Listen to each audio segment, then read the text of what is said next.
Surviving the storm depends on making choices, not least of which is deciding whether or not to evacuate ahead of time.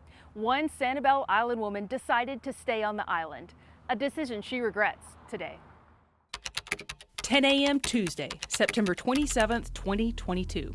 A strengthening Hurricane Ian moves into the Gulf and begins to rapidly intensify. Hurricane warnings and mandatory evacuations are ordered for Southwest Florida, including Sanibel Island. But not even a half mile from the beach, Shelley Walton and her husband, who suffers with Parkinson's disease, have no plans to leave. Several days before it was happening, they started talking about it and was going to Tampa. And we just went, okay, well, you know, you always do a wait and see. Within hours, the storm shifts eastward, straight for them.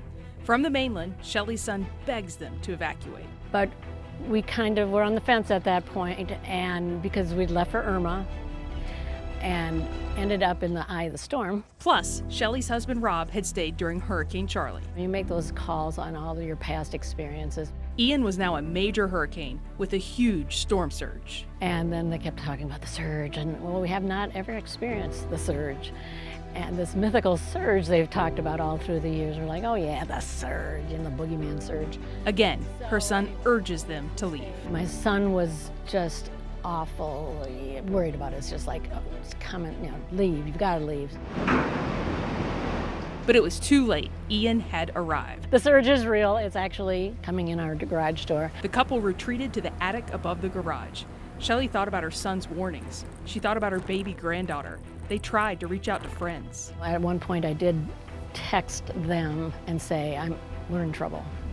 I said, I texted that to 2 people, and then my phone went out. All they could do was hang on and watch the water rise to nearly 6 feet inside the house. Their home of 40 years was now in ruins, but they survived. Stranded for 3 miserable nights, they were finally ferried to the mainland. Her first call was to her son. And if I regret anything about staying in, that was it. The hell I put him through. Today the house is under total renovation because Shelley and her husband wouldn't live anywhere else. It's a different place than any other island on Florida. It's a different place than anywhere in Florida.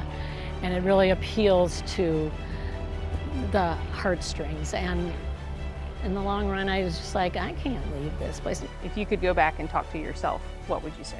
Things don't matter, you know, which you learn anyway. That's what matters, are the lives.